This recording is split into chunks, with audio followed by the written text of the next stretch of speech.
Graça e paz, irmãos e irmãs. É muito bom ter você aqui. Muito obrigado por sua audiência. Hoje continuaremos sobre o Antigo Testamento, livro de Juízes. Vamos ao conteúdo. Continuação do estudo complementar 1, parte 2. Deus age para nos avaliar na obediência e na confiança nele. Diz o texto bíblico que o Senhor apareceu a Abrão, proclamou a bênção que lhe daria e, depois, levou-o até o Neguebe. Uma síntese disso é que no processo de nos treinar no chamado, primeiro Deus se revela como o Deus que está conosco, apareceu, que tem planos de bênçãos a nosso respeito, darei, e que também quer nos provar quanto a obedecê-lo e depender dele em qualquer situação. Inclusive, nessa última parte, a da provação, só poderemos mostrar bom resultado se estivermos em situação desconfortável ou crítica, pois é muito fácil obedecer e depender de Deus quando tudo está correndo às mil maravilhas. No caso de Abrão, um grande teste de obediência e dependência de Deus se processou no Neguebe. Neguebe, lugar de ser provado por Deus. Para Abrão, Neguebe. Gênesis 12, 9, foi um contexto para uma experiência muito especial com Deus. Originalmente, a palavra Neguebe traz o sentido de seco, árido e, geograficamente, Neguebe representava uma região árida a maior parte do ano, localizada ao sul do deserto de Zin. Era uma região sem vida, sem graça alguma a maior parte do ano. De repente, por um curto período, tornava-se linda e fértil, quando as águas desciam dos montes e inundavam a região, por ocasião das cheias. Logo depois secava, tornava-se árida, até que novas águas voltassem. Deus manda Abrão para o Neguebe, certamente para mostrar-lhe que assim como o árido e seco, Neguebe só se tornava fértil quando as águas o inundavam, também sua estéril esposa Sarai só lhe daria filho quando o poder do Espírito a tornasse fértil. Por sua natureza, o Neguebe se tornaria o lugar especial para Abrão e Sarai terem experiências especiais com Deus. Aquele tempo ali seria uma oportunidade para Abrão expressar sua obediência e dependência no Senhor. Abrão precisava ser provado e aprovado para poder cumprir o propósito de Deus em sua vida. Neguebe, lugar de decisões maduras. O fato é que em algum momento de nossa caminhada com Deus, experimentaremos a secura de algum Neguebe, quer seja por decisão direta de Deus ou por permissão dele. Como ele chega até nós não importa tanto quanto o que fazemos quando ele chega.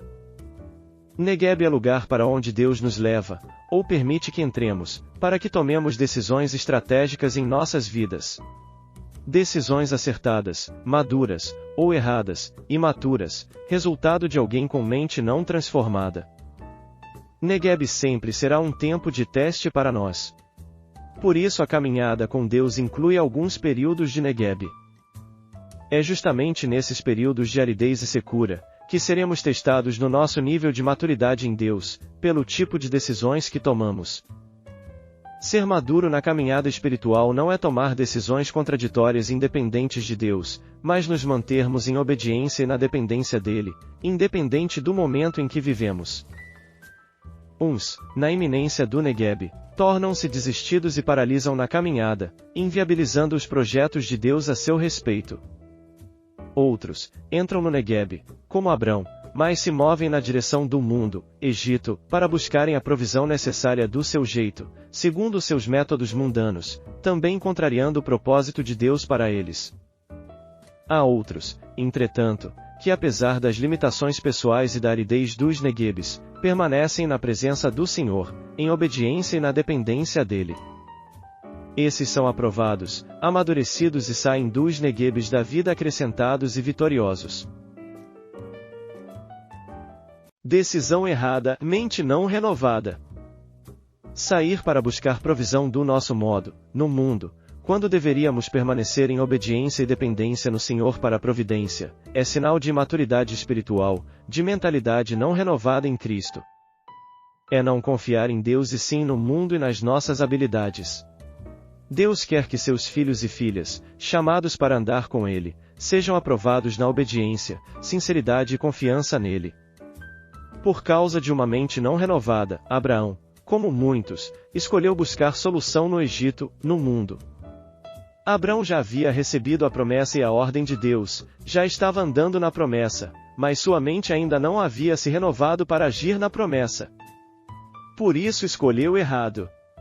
Nossa vitória não depende só de termos promessas de Deus para nós, mas também de termos a mentalidade da promessa em nós.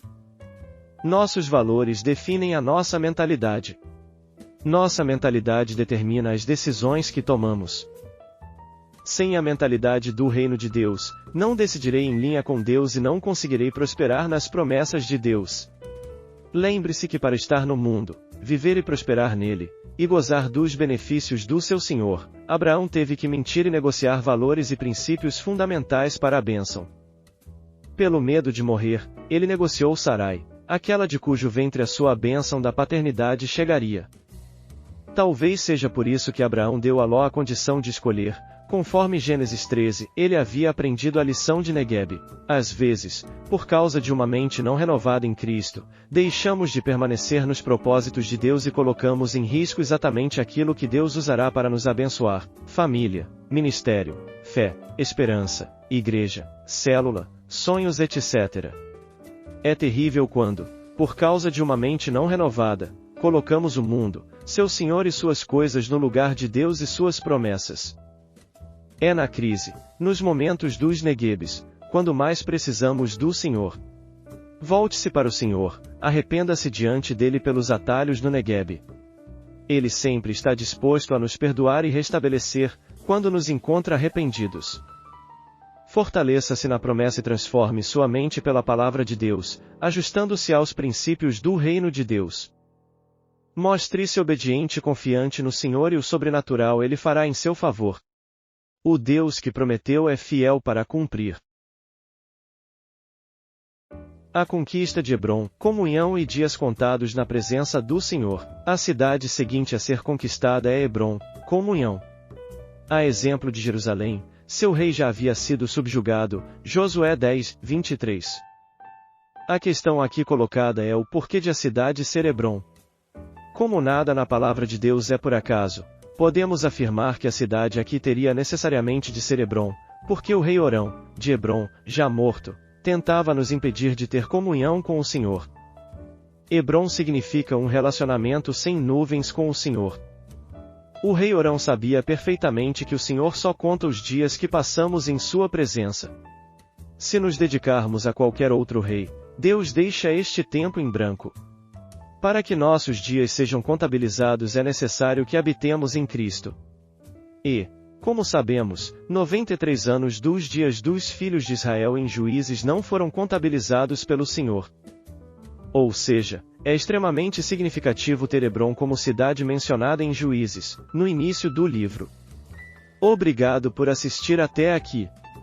E não perca a continuação do estudo complementar 1, no próximo vídeo. Graça e paz, irmãos e irmãs.